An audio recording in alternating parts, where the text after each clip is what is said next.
It's your boy DJ. What's happening? It's early in the morning, about 9:30, I guess. Oh, but no, about 10 o'clock.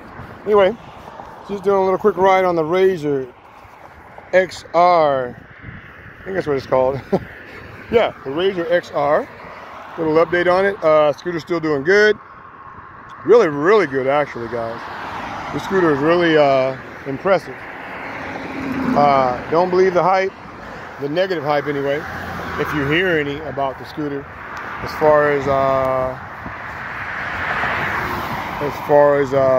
it not being suitable or whatever, because it truly is. Actually, it's a very robust scooter, built on the reveiw 300 platform.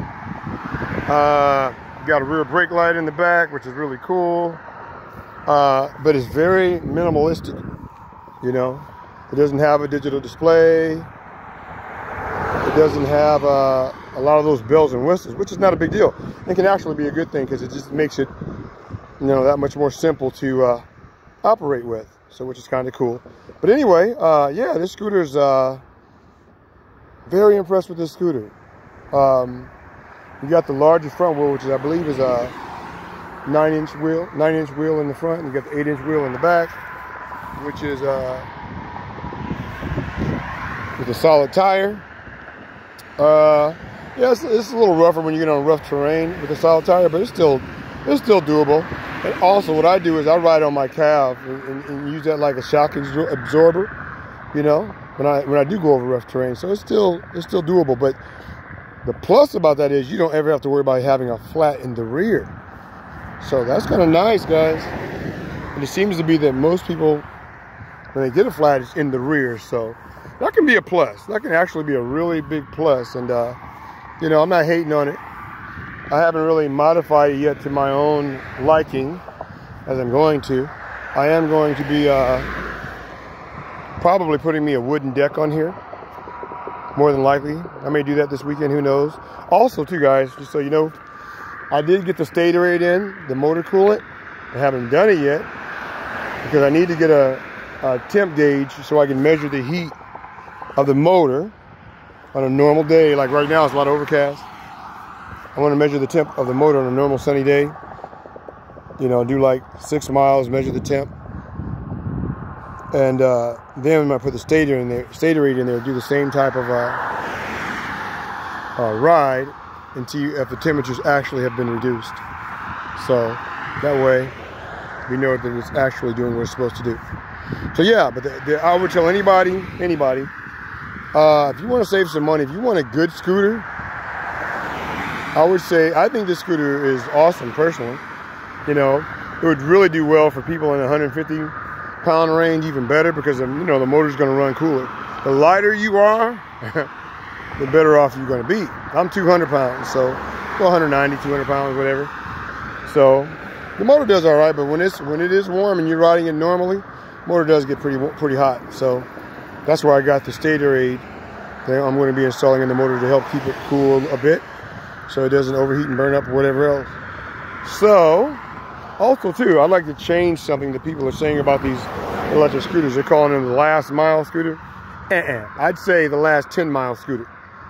You know, I'll easily do 10 miles on the scooter no problem. You know, or any of these scooters that have a 20+ mile range. Like on this scooter, they say it gets 15 miles or 17 miles, whatever. I did a range test on it. If you go back and see my other videos, I got 20 miles before it went completely dead. 20 miles now. My style of riding is different from most people. I normally don't go over 10 miles an hour. You know, so I was able to achieve a 20-mile range. So that's I like my horn here. Check it out. But anyway, so I was able to achieve a 20-mile range. Most people aren't going to ride the way I do. Most people are going to ride fast, 17 miles an hour. Nah, it's very dangerous at those speeds. I think most of these scooters with the small wheels. Now, what the market really needs to do is build on the 16-inch wheel platform. You know, if they were smart, they would build on the 16-inch wheel platform because it's much safer. I've probably been riding scooters longer than most of you people out there because I had a gas scooter almost 20 years ago, you know, that I rode regularly about 17 years ago, 16, 17 years. I still have it. I converted it to electric because you can't ride them legally. But and that scooter had 16-inch wheels, and it would do like 30 miles an hour, you know. And it's awesome. I loved it. Never had a serious wreck on it because with the bigger wheels, you're more stable.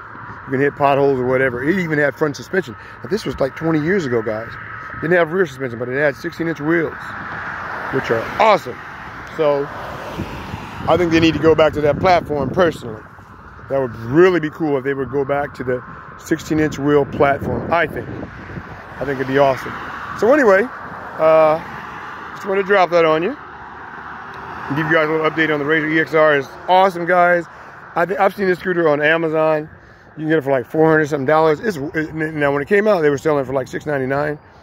You know, it would probably, I would say, realistically, $650 maybe. You know, it's nice to see the prices come down to $400. Yeah, it's nice. But I mean, if it's I would say $550, $600. It's worth it, because when you get up into the $700 range, you're looking at the Segway 9-bot Max scooter, which is awesome. I'm hoping to get that one day. You know, maybe I can trade somebody something for it. One guy agreed to trade me an old motorcycle I have for it, but I guess he kind of changed his mind. He was like a couple hours away though, so that might not be happening. But I would like to get my hands on IMAX, but I don't have any money to buy one. So almost everything I get off of a trade. You know, times are hard.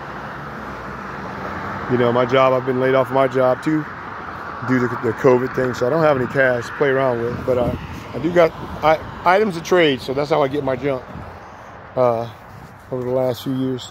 Mostly usually trading. But anyway, just want to do a little update on this scooter. It's awesome.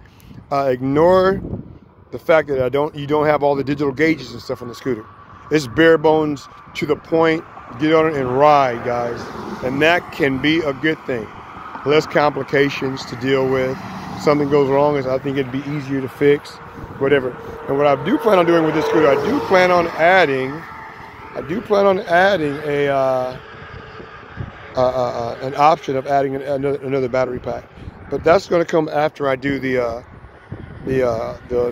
oil coolant, the stator aid to the motor. That's when that'll come in. That's going to come first. That's priority right there.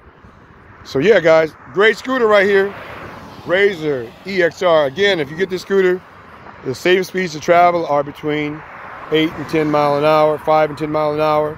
Safest speeds because of the small wheels. I'd say that on any of these small scooters. You can go faster, but make sure you wear your helmet. I don't have my helmet on today. I forgot. I don't even have my safety vest on. Check it out. That's a shame. But normally I have my bright orange safety vest on, and I have a helmet on and glasses. I got my gloves. But yeah, if you're gonna want to travel faster, I would really look at the Segway 9-bot Max scooter, the iMax scooter, whatever they call it. Because of the 10-inch wheels, you're going to be a lot safer if you want to travel at speeds of up to like speeds like 13 to 14 miles an hour. That scooter, you'll be much safer with the bigger wheels. So I got to advocate that. And that scooter's the bomb as far as I'm concerned. So I really encourage anybody, if you want a bad scooter, you got the money for it. The 9-bot Max is awesome. And then you got the other scooters that are full suspension. So it just gets better and better. But yeah. All right, guys, I'm going to let you go. I'm just babbling. Later.